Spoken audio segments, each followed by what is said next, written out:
This COVID-19 nonsense has taken a toll on everybody, and I'm sure everyone has felt its effects. From the one-time payment of $1,200 that some people got, to the constant attacks on Black America. How can you help but get depressed? During this time, I found myself in a constant battle with my life, and how I wanted to live, and even if I wanted to live at all. It has been said a human being can survive almost anything, as long as they can see an end in sight. But depression is so insidious that it's impossible to ever see an end. The fog is like a cage without a key. I think I may have found my key.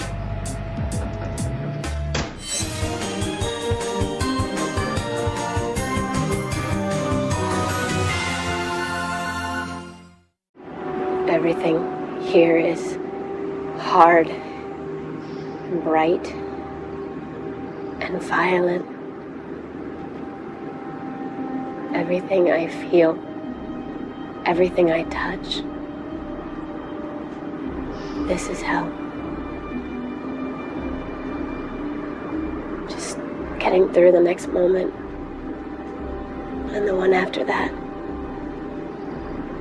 knowing what I've lost. Hello, beautiful people. I am happy to be back. Yeah, happy to be back. Today, what we're gonna talk about is depression.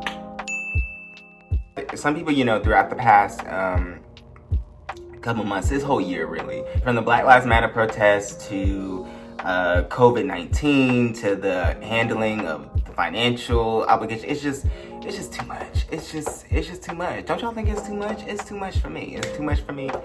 A lot of stuff's been going on. So throughout this past year, I've had an internship, ended early due to COVID. I came home, was unemployed, got denied for unemployment, sat and sulked for about 4 months, I would say, almost 4 months, because I really just couldn't deal with life. I didn't want to deal with life. It was just too much for me at the moment. I would avoid people via, phones. I didn't really see anybody because I don't really have friends in my city that I can actually go to. There are a few people that, I have people I know here, but it's not like friends, or we've grown apart. It's stuff like that.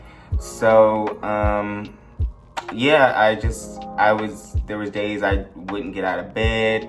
My appearance was going down the drain. My mom had to say something about it. It was a lot.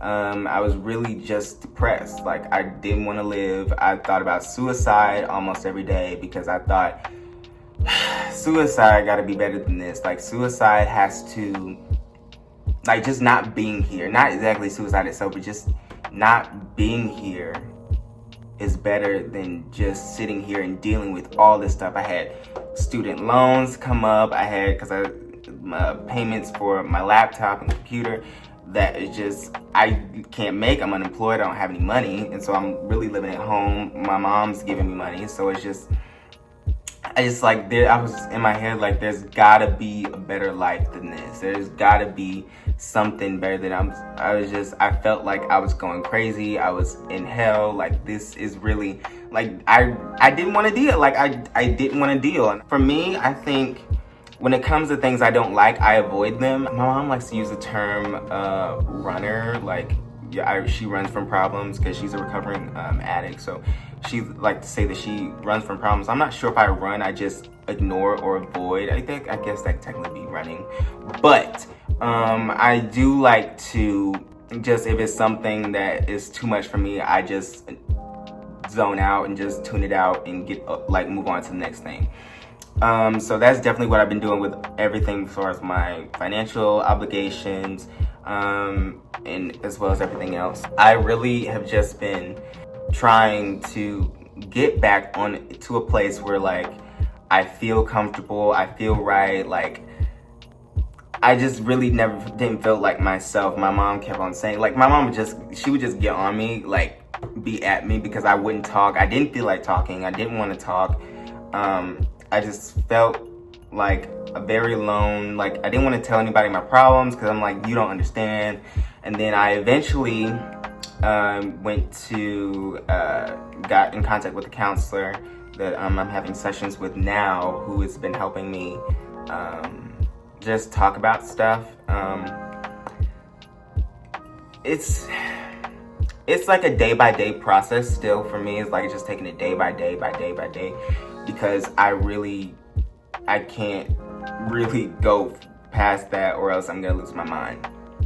I recently got a job at Amazon that I start on September 6th, so we'll see how that goes. But guess what? For some reason, they had me down. Even though I put in the application, I wanted to work 30 to 40 something hours. They had me down for part-time.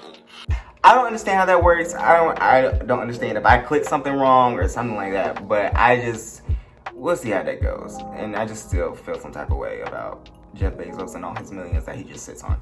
But anyway, that's another video. What got me out of where I was to where I am now, at least to like a healing place where I'm able to record a video, to speak on stuff, because there's a reason I ain't have a quarantine diaries in 3 months, because I really got to a point where I just didn't feel like editing. I didn't feel like making anything. I was just that depressed and just tired. Like I would just wake up and just have no energy, and I just didn't understand why. And I just gave up, and I didn't understand why. I didn't even want to edit, didn't want to create anything. I just wanted to be left alone. And of course in my household that was not gonna work.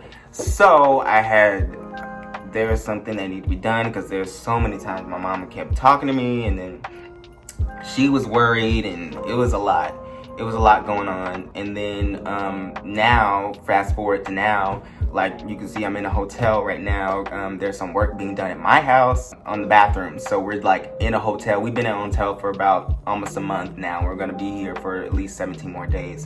So just trying to get to a place where like everything is just back to normal, so to speak, because I haven't felt in place for a while. I haven't felt in place. I just feel out of place. I feel out of sorts. I feel like this isn't what it's supposed to be. I feel like this is that, and just everything going off in my head, just voices going off in my head, just like, this is how it's supposed to be, this is what you need to do, this is what, and I just get so overwhelmed, and I get so bogged down in what I think everything should be that I forget to let things just happen. So that's what I'm trying to do now, and just trying to allow things to just happen, good, bad, whatever. Just go with it, even though it's really scary and really hard for me to let go of control, because you know I'm a Virgo. So I just try to just let things happen. Usually when I felt like I was in control, I would just like, oh, I just let things happen. But like now I'm just like, I really have to just let things happen and let go and let God and let everything just happen. So that's where I am right now. To get me out of like depression, recently I've had more up days than down days, which is a good thing. Claps for that. Hello, let's celebrate that. That's where you are right now. Look at how great that is. Wow. Wow. I'm just praying for more good days. Today's a good day. Today's a good day, even though I still feel out of place, still feel a little shaky, but that's okay. I'm always supposed to have like my ups and downs, highs and lows, but because that comes with life. But in some ways I got out of, my bad days was by, watching TV and just actually relaxing and not worrying about things. I have a habit of worrying about things and then thinking about things a lot, and just until it just overwhelms me. So that was one of the things I had to learn how to do, was just sit back and relax. Like literally days I just had to sit back and relax and do nothing, and that included thinking. And that's what helped pull me out of some of my dark days, when I was just sitting there just thinking about either depression or not being here, and just y'all, it was a time. And when it comes to suicide, I really just felt like not being here and just not existing was easier than being here and breathing, because everything here is just so hard. When you're in it, it's hard to see it when you're not. Like, it's hard to see it when you're in it. That's how the saying goes. Like, it's hard to see it when you're in the midst of a problem or a test or a challenge. Like, it's hard to see the light. It's amazing how people can see things that you can't even see. Because to me, honestly, when I was in it, I was just thinking, you know what? Like, what does this have to do with you? Like, what does this have to do with you? Because people say suicide is selfish and all that stuff. But honestly, when you're in it, it's like, what does this have to do with you? Like, how does this concern you? It's my life. If I want to let it go, if I want to check out, then I can do that. Like, why does it matter to you if I check out or if I stay here? Honestly, that's my thought pattern. That was my thought pattern during the whole thing. Like, if I want to check out, I'm going to check out. What does it have to do with you? You're going to still live. So what? It doesn't affect you. If I kill myself, what does it do to you? I mean, you'll still keep on living if you want. Like, it's like, to me, it was just like, it's your choice. If you want to do that, you can do it. So that's when because I can see how that can be seen as like selfish to your people who love you and stuff like that. So I'm still here. Every day I wake, I'm like, I'm still here. That makes me have something I have to do. So I'm trying to find something to do, and hopefully this reaches somebody, because it does. You're gonna have your good days, you're gonna have your bad days, but it does, as cliche as it sounds, it does get better. Even though it may seem like it's not getting better, if you look at where you are now compared to where you were, most of the time it's gonna look on the upside. So I'm hanging in there. I'm still living the life. I'm still fighting strong. So I hope whoever sees this video, you can continue to fight on and live your dream and try to make a difference in this world. That's pretty much all I had to say from my heart today. Yeah, so that's it for now, and I'll see you in the next video. Bye. But before you go, here's a sneak peek at season 2 of The Real Quarantiners of Corona. Every Sunday by Duran World. It's a new day in quarantine. Of course we're still stuck in the house. I just got off my world tour. Quarantine for me hasn't been that bad. I created a praise dance. But in quarantine, Viruses come and go, but friends never go. some things never change. You want to pray about it? Shut up, bitch. That's why your graduation got canceled. You gonna get punched in your face with my gloves on. Somebody mute this bitch. End the call. End the call. I'm done. Lord have mercy, give us this tea, Jesus. Give it to us. The Real Quarantiners of Corona. Season premiere next Sunday at 9. Only by Duran World.